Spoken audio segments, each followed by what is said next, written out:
નમસ્કાર વિદ્યાર્થી મિત્રો, ધોરણ 11 ભૌતિક વિજ્ઞાન વિષયના છઠ્ઠા પ્રકરણ કે જેનું નામ છે કાર્ય, ઉર્જા અને પાવર. એના ગયા લેક્ચરની અંદર વિદ્યાર્થી મિત્રો આપણે સંકલન, એના સૂત્રો અને એની ગણતરી કઈ રીતે થાય, અનિયત સંકલન, નિયત સંકલન, એના સૂત્રોનો કેવી રીતે ઉપયોગ થાય તે આપણે ગયા લેક્ચરમાં ભણ્યા હતા. આ સંકલનની સાથે સંકલનનો ઉપયોગ કરી અને ત્રીજા ચેપ્ટરમાં એક ઉદાહરણ છે, ઉદાહરણ 3.3 આપણે એ ચેપ્ટર ચલાવ્યું ત્યારે બાકી રાખ્યું હતું. આજે હવે આપણે આ સંકલનનો ઉપયોગ કરી અને કલનશાસ્ત્રની રીતે અચળ પ્રવેગી ગતિના સમીકરણો મેળવીએ. ઉદાહરણ 3.3 ઉદાહરણ 3.3 ત્રીજું ચેપ્ટર જ્યારે આપણે ભણ્યા ત્યારે સંકલનનો ઉપયોગ કરી અને આ ઉદાહરણ ગણવાનું આપણે બાકી રાખ્યું હતું, કારણ કે સંકલન ત્યારે આપણે નહોતા શીખ્યા, વિકલન જ માત્ર શીખાતા. આ ઉદાહરણની રકમ એવી છે કે કલનશાસ્ત્રની રીતનો ઉપયોગ કરી અને અચળ પ્રવેગી ગતિના સમીકરણો મેળવો. આપણે અચળ પ્રવેગી ગતિના સમીકરણો મેળવ્યા જ છીએ, પણ આલેખની રીતે, અન્ય રીતની મદદ વડે આપણે અચળ પ્રવેગી ગતિના સમીકરણો મેળવ્યા છે.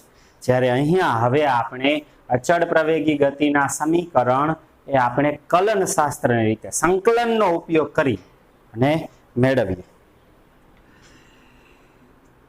તો પદાર્થનો પ્રવેગ એટલે વેગના ફેરફારનો સમય દર dv બાય dt એ બરાબર dv બાય dt. તેથી dv બરાબર a dt, dv બરાબર a dt. બંને બાજુ સંકલન લઈએ, બંને બાજુ dv ને કરતા બનાવ્યો, a dt નામ લઈ ગયા તો dv બરાબર વેગનું સમયની સાપેક્ષે વિકલન પ્રવેગ આપે છે, બરાબર. એ સૂત્રનો આપણે ઉપયોગ કરી dv ને કરતા બનાવ્યો, dv બરાબર a dt. હવે બંને બાજુ સંકલન લઈએ, બંને બાજુ સંકલન લેતા ઇન્ટિગ્રેશન dv બરાબર ઇન્ટિગ્રેશન a dt. અહીં સંકલન સમયની સાપેક્ષે છે અને અહીંયા સંકલન વેગ સાપેક્ષે છે. તો 0 સમયે ધારો કે શરૂઆતમાં વેગ v0 છે અને t સમયે અંતે વેગ ધારો કે v છે. તો અહીંયા વેગમાં લિમિટ v0 થી v અને સમયના સાપેક્ષે સંકલનમાં લિમિટ 0 થી t. 0 સમયે વેગ v0 પ્રારંભિક વેગ અને t સમયે વેગ v. ઇન્ટિગ્રેશન dv એટલે આપણને ખબર છે v, કાલે સૂત્ર આપણે ભણ્યા. ઇન્ટિગ્રેશન dx એટલે x, ઇન્ટિગ્રેશન dy એટલે y, ઇન્ટિગ્રેશન dt એટલે t. અહીં ઇન્ટિગ્રેશન dv છે તો v, નીચેની લિમિટ v0 અને ઉપરની લિમિટ v બરાબર. એ અચળ પ્રવેગી ગતિ માટે પ્રવેગ અચળ છે તો સંકલનની આગળ તો એ ઇન્ટિગ્રેશન 0 થી t dt. v ની જગ્યાએ ઉપરની લિમિટ v માઇનસ v ની જગ્યાએ નીચેની લિમિટ v0, તેથી v માઇનસ v0 બરાબર એ એમનેમ ઇન્ટિગ્રેશન dt એટલે t, લિમિટ 0 થી t, તેથી v માઇનસ v0 બરાબર એ t ની જગ્યાએ ઉપરની લિમિટ t માઇનસ 0, એટલે અચળ પ્રવેગી ગતિનું સમીકરણ v બરાબર માઇનસ v0 આમ આવે તો પ્લસ v0 પ્લસ at, જે અચળ પ્રવેગી ગતિનું પ્રથમ સમીકરણ છે. અચળ પ્રવેગી ગતિનું આ પહેલું સમીકરણ છે, v બરાબર v0 પ્લસ at. આ સમીકરણ આપણે આ સંકલનની રીતે મેળવેલું છે. બીજું સૂત્ર મેળવીએ. પદાર્થનો વેગ બરાબર v બરાબર dx બાય dt. સ્થાનાંતરનું સમયની સાપેક્ષે વિકલન વેગ આપે, તેથી વેગ v બરાબર dx બાય dt. આમાંથી dx ને સૂત્રનો કરતા બનાવીએ તો dx બરાબર v dt. પરંતુ v ની જગ્યાએ v0 પ્લસ at લખી શકાય, પરંતુ v બરાબર v0 પ્લસ at, તેથી dx બરાબર v0 plus at to dt, v ની જગ્યાએ v0 પ્લસ at. હવે બંને બાજુ સંકલન લઈએ, બંને બાજુ સંકલન લેતા इंटीग्रेशन dx बराबर integration v0 plus at dt. અહીં સંકલન સમયની સાપેક્ષે છે તો લિમિટ t સ્વરૂપે, સમય t સ્વરૂપે લખાય. 0 સમયે ધારો કે સ્થાનાંતર ઉગમ બિંદુથી ગતિની શરૂઆત થતી હોય તો સ્થાન 0, અને t સમયે સ્થાન ધારો કે x. તેથી સમયમાં લિમિટ 0 થી t અને x પ્રત્યે સંકલનમાં લિમિટ 0 થી x. ઇન્ટિગ્રેશન dx એટલે x, નીચેની લિમિટ 0, ઉપરની લિમિટ x બરાબર. અહીંયા અલગ અલગ સંકલન આપીએ તો ઇન્ટિગ્રેશન 0 થી t v0 dt વત્તા ઇન્ટિગ્રેશન 0 થી t at dt. x ની જગ્યાએ ઉપરની લિમિટ x માઇનસ x ની જગ્યાએ નીચેની લિમિટ 0, તેથી x માઇનસ 0 બરાબર. v0 અચળ છે, પ્રારંભિક વેગ ફિક્સ હોય, નિશ્ચિત હોય કે બદલાય નહીં, પ્રારંભિક વેગની એક જ કિંમત હોય, અચળ. સંકલનની આગળ ઇન્ટિગ્રેશન dt એટલે t, લિમિટ 0 થી t. એ પ્રવેગ અચળ છે, સંકલનની આગળ ઇન્ટિગ્રેશન t dt, t એટલે t ની એક ઘાત છે, x ની n ઘાતનો x પ્રત્યે સંકલન કાલે આપણે ભણ્યા. ટોપીમાં એક ઉમેરો, નવી ટોપી પગમાં પહેરો, x⁻n+1 upon n+1. તો અહીં t ની એક ઘાત છે, એક ઘાત ઉમેરી તો t²/2, નવી ટોપી પગમાં પહેરો એટલે છેદમાં 2, લિમિટ 0 થી t. x - 0 એટલે x બરાબર v0, t - 0 એટલે t, પ્લસ આ છેદમાં 2 તો 1/2 a.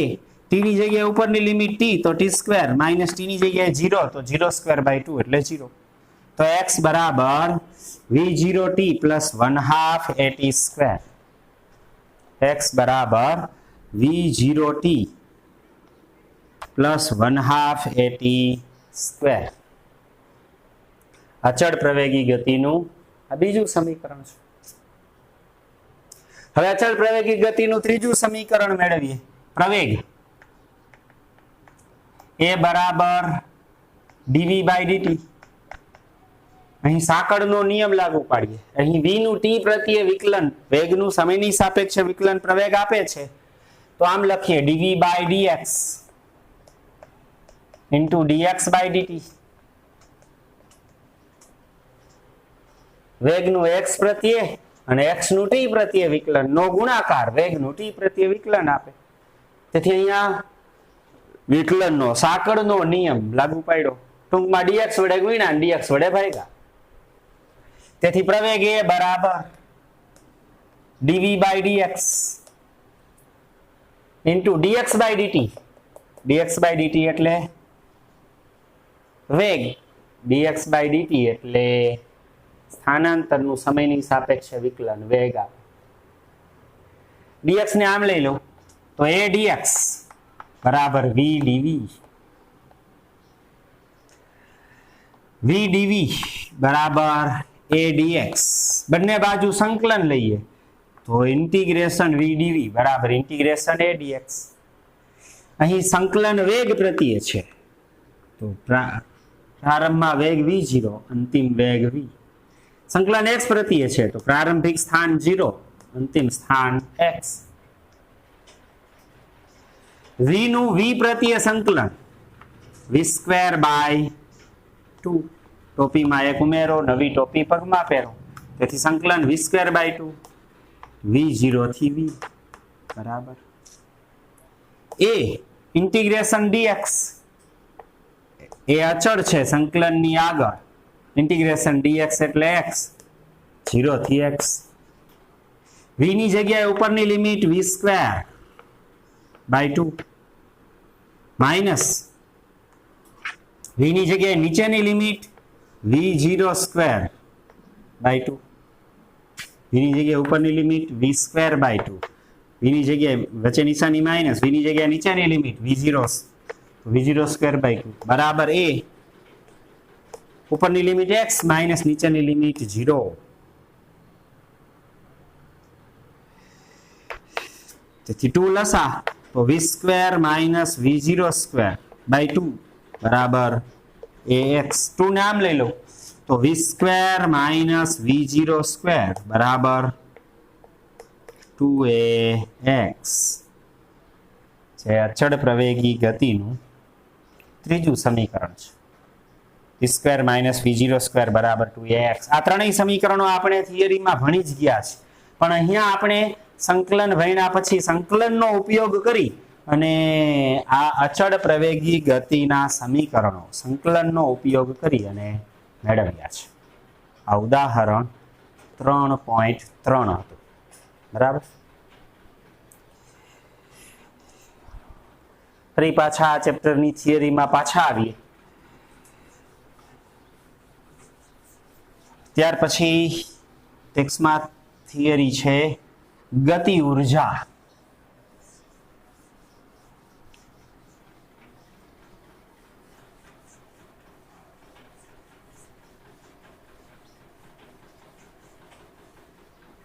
ત્યાર પછીનો ટોપિક છે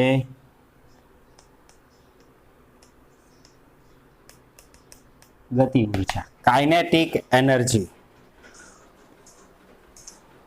કોઈ પણ પદાર્થની ઉર્જા એટલે કાર્ય કરવાની ક્ષમતા પદાર્થ પાસે ગતિના કારણે રહેલી કાર્ય કરવાની ક્ષમતાને ગતિ ઉર્જા કહેવાય પદાર્થ પાસે કોઈ ગતિ છે એ ગતિના કારણે રહેલી કાર્ય કરવાની ક્ષમતા એને ગતિ ઉર્જા અથવા કાઇનેટિક એનર્જી કહે છે જેને સંકેતમાં કે વડે દર્શાવવામાં આવે છે કોઈ એમ દળનો પદાર્થ v વેગથી ગતિ કરતો હોય પદાર્થનું દળ ધારો કે m છે પદાર્થનો વેગ v છે તો પદાર્થની ગતિ ઉર્જા કે બરાબર 1/2 mv સ્ક્વેર લખાય પદાર્થના દળ અને વેગના વર્ગના ગુણાકારના અડધા મૂલ્યને પદાર્થની ગતિ ઉર્જા કહેવાય ગતિ ઉર્જાની વ્યાખ્યા આપી હોય તો પદાર્થના દળ અને વેગના વર્ગના ગુણાકારના અડધા મૂલ્યને પદાર્થના દળ અને વેગના વર્ગના ગુણાકારના અડધા મૂલ્યને પદાર્થની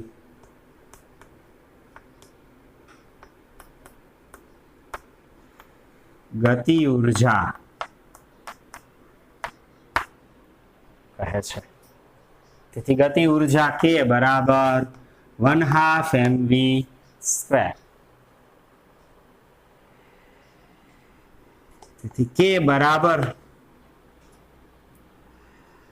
આ 1/2 mv સ્ક્વેર છે એમાં m વડે ગુણીએ અને m વડે ભાગીએ તો m સ્ક્વેર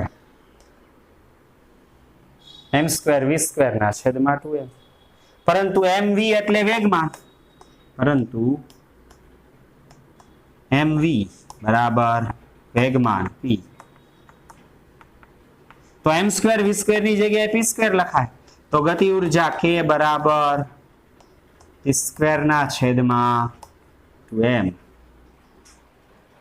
ગતિ ઉર્જા k બરાબર p સ્ક્વેર ના છેદમાં 2m પહેલું સૂત્ર k બરાબર 1/2 mv સ્ક્વેર બીજું સૂત્ર k બરાબર p સ્ક્વેર ના છેદમાં 2m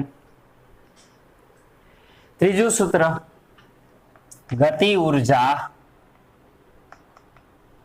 k બરાબર 1/2 mv સ્ક્વેર તેથી k બરાબર 1/2 એમ વી સ્ક્વેર એટલે વી ઇન્ટુ વી, વી ઇન્ટુ વી. તેથી ગતિ ઉર્જા કે બરાબર 1/2 mv એટલે વેગમાન p, વેગ v 1/2 pv.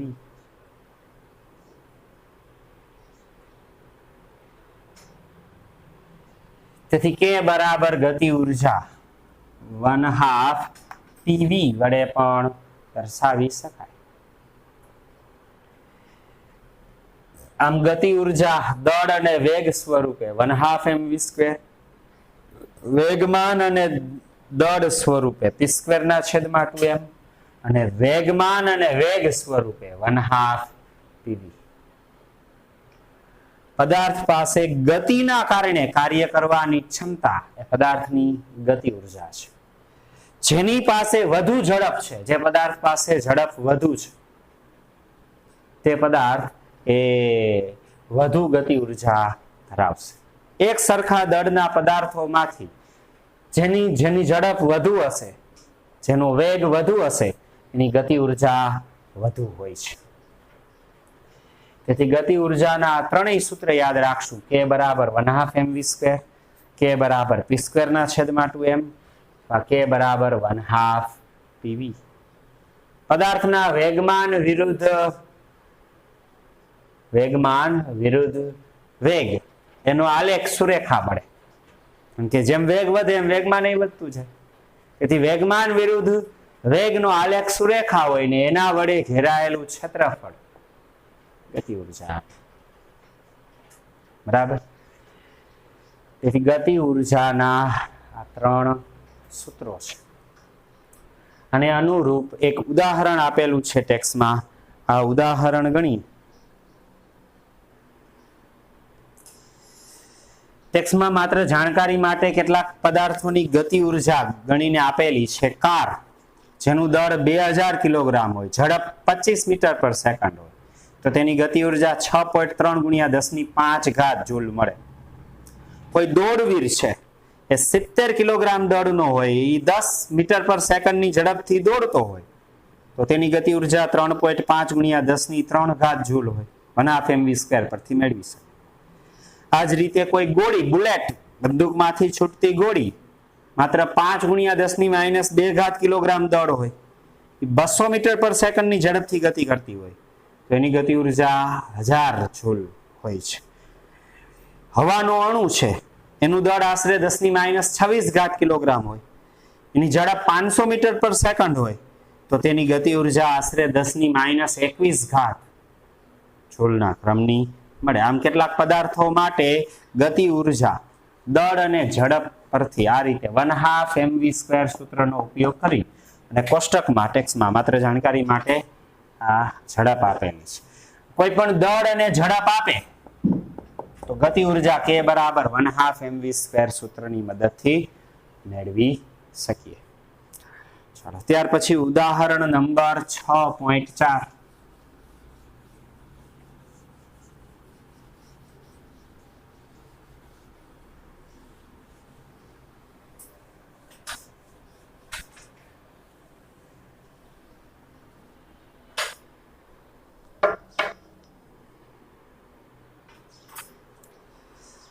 લશ્કરી કવાયતમાં ઉદાહરણ 6.4. લશ્કરી કવાયતમાં પોલીસ અધિકારી 50 ગ્રામ દળની બુલેટનું દળ, બુલેટ અથવા ગોળી નું દળ એમ 50 ગ્રામ છે. કિલોગ્રામમાં રૂપાંતરિત કરીએ તો એમ બરાબર 50⁻³ કિલોગ્રામ. 50 ગ્રામ દળની બુલેટને 200 મીટર પર સેકન્ડની ઝડપ v બરાબર 200 મીટર પર સેકન્ડ ની ઝડપે 2 સેન્ટીમીટર જાડાઈના નરમ પાટિયા તરફ છોડે છે. નરમ પાટિયું છે, આ પાટિયાની જાડાઈ કેટલી છે 2 સેન્ટીમીટર જાડાઈના પાટિયા તરફ એ છોડે છે. બુલેટને તેની પ્રારંભિક ગતિ ઉર્જાની 10% ઉર્જા સાથે તેમાંથી બહાર નીકળે છે. બુલેટ છે એ 10% ઉર્જા સાથે બહાર નીકળે છે.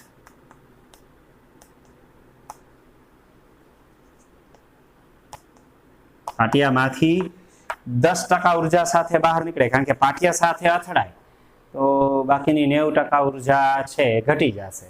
તો 10% ઉર્જા સાથે પાટિયાની બહાર નીકળે છે. તો બહાર નીકળતી વખતે બુલેટની ઝડપ કેટલી હશે? અંતિમ ઝડપ VF નામ આપો. બહાર નીકળતી વખતે બુલેટની ઝડપ કેટલી હશે? તો બુલેટ બહાર નીકળે ત્યારે 10% ઉર્જા સાથે નીકળે છે. તો પહેલા પ્રારંભમાં બુલેટની ઉર્જા શોધી નાખીએ. બુલેટની પ્રારંભમાં ગતિ ઉર્જા 1/2 mv², 1/2 m દળ 50 10⁻³ v². ઝડપ છે 200 નો વર્ગ, 2 નો વર્ગ 4, 10⁻² નો વર્ગ 10⁻⁴. બરાબર. આ 2 આ 50 ભાગ્યા 2 એટલે 25, 25 ગુણ્યા 4 એટલે 100, 25 ચોકા 100 ગુણ્યા 10⁻⁴ એટલે 10⁻1. તેથી પ્રારંભમાં ગતિ ઉર્જા 100 ગુણ્યા 10⁻1 એટલે 1000 જૂલ હશે. પ્રારંભમાં ગતિ ઉર્જા કેટલી હશે? 1000 જૂલ હશે. ઉડીની ઝડપ પ્રારંભમાં 200 મીટર પર સેકન્ડ છે. તેથી પ્રારંભમાં ગતિ ઉર્જા આટલી હશે. બુલેટની અંતિમ ગતિ ઉર્જા પ્રારંભિક ગતિ ઉર્જાના કેટલા ટકા? 10% હશે. બુલેટની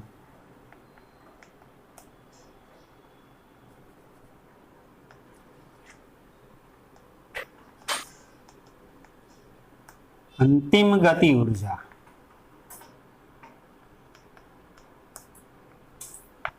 બરાબર પ્રારંભિક ગતિ ઉર્જાના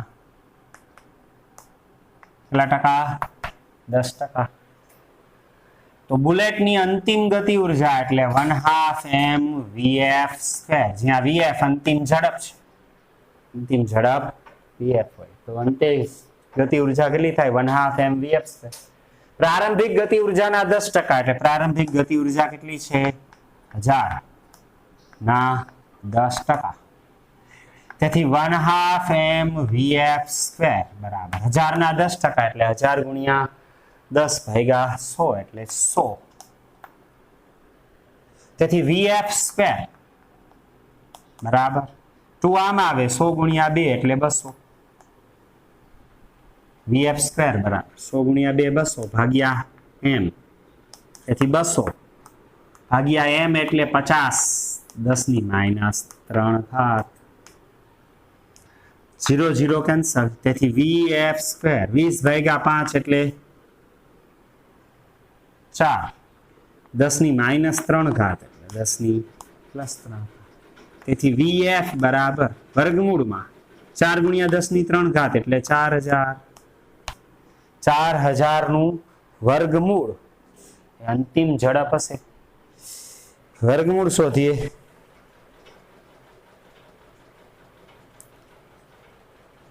ચાર હજાર એનું વર્ગમૂળ છે અંતિમ ઝડપ 63.24 મીટર પર સેકન્ડ. 63.24 મીટર પર સેકન્ડ એ અંતિમ ઝડપ છે. બરાબર. તેથી બુલેટની અંતિમ ઝડપ 63.24 મીટર પર સેકન્ડ હશે. 200 મીટર પર સેકન્ડ ઝડપથી બુલેટ પાટિયા સાથે અથડાય 90% ઉર્જા ગુમાવે, 10% ઉર્જા વધે ત્યારે 63.24 મીટર પર સેકન્ડની ઝડપથી પાટિયામાંથી બહાર નીકળે. આ ઝડપમાં કેટલા ટકા ફેરફાર થયો તે શોધીએ. ઝડપનો ઘટાડો, તો ઝડપનો પ્રતિશત ફેરફાર ડેલ્ટા વી ના છેદમાં વી ગુણ્યા 100% બરાબર ઝડપનો પ્રતિશત ફેરફાર. ડેલ્ટા વી એટલે ઝડપનો ફેરફાર, વીએફ માઇનસ વીઆઈ ઝડપનો ફેરફાર છેદમાં પ્રારંભિક ઝડપ વીઆઈ ગુણ્યા 100%. વીએફ અંતિમ ઝડપ કેટલી છે 63.24 માઇનસ પ્રારંભિક ઝડપ છે 200 ના છેદમાં પ્રારંભમાં ઝડપ છે 200 ગુણ્યા 100%. તેથી 63.24 માઇનસ 200 બરાબર માઇનસ 136.76. આ બે જીરો કેન્સલ તો ભાગ્યા 2%. એને ભાગ્યા 2 69.38%. 69.38%. ઋણ નિશાની ઘટાડો દર્શાવે, તેથી ઝડપનો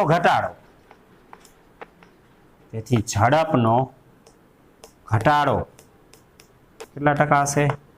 69.38% હશે. ઉર્જા છે એ 90% ઘટી, 10% વધી હતી. ઉર્જા 90% ઘટી ત્યારે ઝડપ એ 69% ઘટે છે. તો આ ઉદાહરણ 6.4 બરાબર. ત્યાર પછી ચલ બળ વડે થતું કાર્ય. આ ચેપ્ટરમાં આગળ આપણે કાર્ય ભણ્યા, પણ એ કાર્ય બળ ગુણ્યા સ્થાનાંતર અને એફ ડી અથવા સદિશ એફ ડોટ ડી અથવા એફ ડી કોસ થીટા આ સૂત્ર અચળ બળ માટે કાર્યનું સૂત્ર છે. પણ ઘણા બધા કિસ્સામાં બળ સમય સાથે અંતર સાથે સતત બદલાતું હોય, તો આવું બદલાતું જતું બળ ચલ બળ કહેવાય. આવા ચલ બળના કિસ્સામાં W બરાબર એફ ડી કોસ થીટા સૂત્ર સીધું કાર્યનું વાપરી શકીએ નહીં. તો એના માટે ચોક્કસ સંકલનનો સહારો લઈ અને ચલ બળના કાર્યનું સૂત્ર મેળવવું પડે. આ કાર્ય આપણે ચલ બળના કિસ્સાનું આ કાર્ય આપણે આવતા લેક્ચરમાં ભણશું. બરાબર વિદ્યાર્થી મિત્રો, આજે અહીંયા સુધી રાખીએ. અચળ પ્રવેગી ગતિના સમીકરણો કલનશાસ્ત્રની રીતે ઉદાહરણ 3.3 આપણે ગણ્યું. પછી મહત્વનો ટોપિક ગતિ ઉર્જા ભણ્યા અને એના ઉપરથી આ ઉદાહરણ 6.4 આટલું આજે રાખીએ. ચલ બળના કિસ્સામાં કાર્ય અને આવતા લેક્ચરમાં ભણશું. સંકલનનો ઉપયોગ કરી અને અનુરૂપ ઉદાહરણો આપણે આવતા લેક્ચરમાં ગણશું. સારું, ચાલો તો આજે અહીંયા સુધી રાખીએ. નમસ્કાર.